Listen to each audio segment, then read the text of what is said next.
უმცროსი ექიმების ნაწილი დამოუკიდებელი საექიმო საქმიანობის დაწყებას რეზიდენტურის გავლის გარეშე შეძლებს. ინიციატივას, რომელიც ჯანდაცვის სამინისტროს ეკუთვნის, კრიტიკა უკვე მოჰყვა. საზოგადოების ნაწილის აზრით, მედპერსონალს რეზიდენტურის გავლის გარეშე პაციენტების მკურნალობის უფლება არ უნდა ჰქონდეს. განსხვავებულია მინისტრის პოზიცია. როგორც ჯანდაცვის უწყების ხელმძღვანელი განმარტავს, რეზიდენტურის გარეშე საქმიანობას ის უმცროსი ექიმები შეძლებენ, ვისაც გამოცდა ჩაბარებული სამუშაო სტაჟი კი საკმარისი და ხშირ შემთხვევაში რეზიდენტურაზე ხანგრძლივიც აქვს. მიხეილ სარჯოლაძის პოზიცია, რომ კიდევ ერთი გამოცდის ჩაბარების შემთხვევაში მათ დამოუკიდებელი საექიმო საქმიანობის შესაძლებლობა უნდა მიეცეთ. წლებია გამოწვევად სახელდება ისიც, რომ ქვეყანაში რეზიდენტურა ფასიანია. სამომავლოდ ანონსდება სამედიცინო განათლების სისტემური ცვლილებებიც. დესი ვარდოსანიძე გიამბობთ.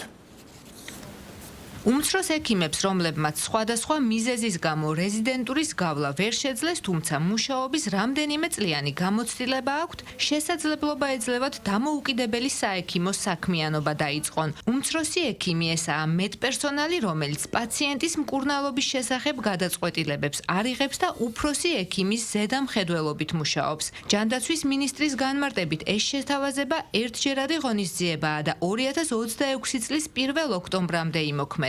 მიზანი კი უმცროსი ექიმების ხელშეწყობა და სამედიცინო პერსონალის დეფიციტის აღმოფხვრაა. შესაძლებლობის გამოყენებას ის უმცროსი ექიმები შეძლებენ, რომელთაც საკვალიფიკაციო გამოცდა წარმატებით აქვთ ჩაბარებული და მინიჭებული აქვთ საექიმო სპეციალობის მაძიებლის სტატუსი. უმცროს ექიმს უნდა ჰქონდეს იმდენწლიანი სტაჟი, რასაც რეზიდენტურა მოითხოვს. კვალიფიკაციის საფუძველზე სასერტიფიკატო გამოცდაზე დაშვების საკითხს პროფესიული განვითარების საბჭო განიხილავს. გამოცდის წარმატებით ჩაბარების შემთხვევაში კი მედიკოსებს სერტიფიკატები გადაეცემათ და უკვე დამოუკიდებლად დაიწყებენ საექიმო საქმიანობას. სამედიცინო საგანმანათლებლო სისტემის განვითარება ბუნებრივია, რომ ხანგრძლივ ვადებთან არის დაკავშირებული, მაშინ როდესაც არსებობს ცალკეული სპეციალობები, სადაც უმწვავესი დეფიციტები არსებობს, აი დღესული. მათ შორის არის აი ზუსტად 18 სპეციალობა, რაც არის იმ ჩამონათვალში, მათ შორის ნეფროლოგია იქნება ეს თუ არ ვიცი გადაუდებელი მედიცინა, რეალურად მწვავე საჭიროებები არის. ეს უმცროსი ექიმი კესო მუშკუდიანია, რომელსაც კავკასიის კრიტიკული მედიცინის დეპარტამენტში მუშაობის 8 წლიანი გამოცდილება აქვს და პარალელურად გადაუდებელი დახმარების ცენტრში მუშაობს. საქმიანობის პერიოდში არაერთი ადამიანი ჰყავს გადარჩენილი, მათ შორის 3 პაციენტს გაჩერებული გული აუმუშავა. ვარ რეზიდენტი რეანიმაცია ანესთეზიის სახელმწიფო რეზიდენტურის მესამე კურსის დამამთავრებელი კურსია, ასე რომ ვთქვათ, და რამდენიმე თვე მაქვს დარჩენილი რეზიდენტურის დახურვამდე. რაც შეეხება ამ პროგრამას, ამ კანონს, ჩემთვის სასარგებლოა იმ მხრივ, რომ სალიცენზიო გამოცდაზე გასვლის შესაძლებლობა მაქვს რამდენიმე თვით ადრე და იმის ნაცვლად თუ დეკემბერში მოვრჩებოდი, ვთქვათ, და მე რამდენიმე თვე უნდა დავლოდებოდი სალიცენზიო გამოცდას, შემიძლია პირველივე სესიაზე, რომელიც გამოცხადდება, გამოვიყენო ეს შესაძლებლობა და გავიდე გამოცდაზე.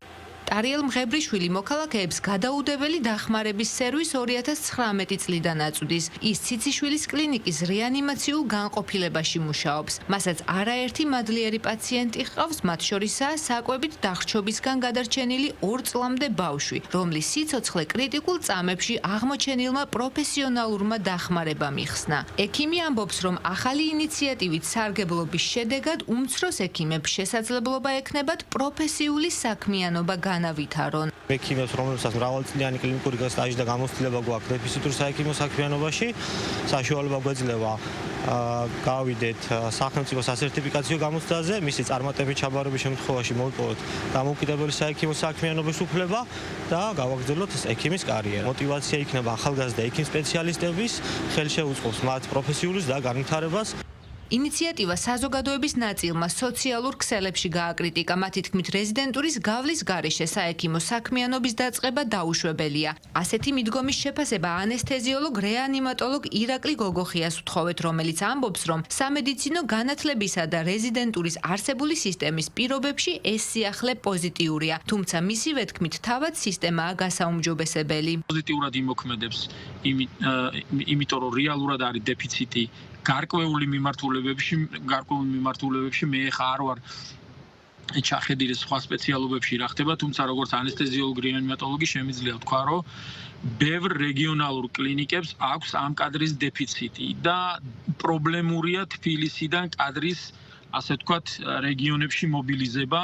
რეზიდენტურა არ უნდა იყოს ფასიანი და არ უნდა უწევდეს ახალგაზრდა ექიმს, რომელმაც დაამთავრა 6-წლიანი საბაკალავრო სისტემა და მას სურს რომ გააგრძელოს რეზიდენტურაში სწავლა, მას პირიქით რაღაც მინიმალური ხელფასი და ანაზღაურება უნდა კონდეს. ადამიანებს, რომლებმაც უმცროს ექიმად, რომელიც ლეგალური პროფესიაა, იმუშავეს ბევრი წლის განმავლობაში და მას შემდეგ რაც პირველი სტადია, ასე ვთქვათ, გაიარეს საგანმანათლებლო პირველი ეტაპი, შემდეგ ჩააბარეს გამოცდა, შემდეგ დაიწყეს უმცროს ექიმად მუშაობა და დიდი გამოცდილება დააგროვეს, აი წლებით, იმაზე მეტი ვიდრე რეზიდენტურის წლებია გათვალისწინებული, მათაც რა თქმა უნდა ისინიც იმსახურებენ შანსს, რომ სასერტიფიკაციო გამოცდის ჩაბარების შემდეგ მათ მიეცეთ შესაძლებლობა, რომ გახდნენ ექიმები. ორეს მხრივ, რა თქმა უნდა, აქ არ უნდა დაგვავიწყდეს, რომ ამით არ შეიძლება გავჩერდეთ და იგივე რეზიდენტურის რეფორმა, იგივე პროფესიების მარეგულირებელი კანონმდებლობის გადახედვა მუდმივად განახლება. ესეც ხო ცოცხალი ორგანიზმია და ამასაც ჭირდება ბუნებრივია კვალდაკვალ მუდმივად ზრდა, მუდმივად გაუმჯობესება. სამინისტროს ინფორმაციით ახალი ინიციატივით სარგებლობა 800-მდე უმცროს ექიმს შეეძლება.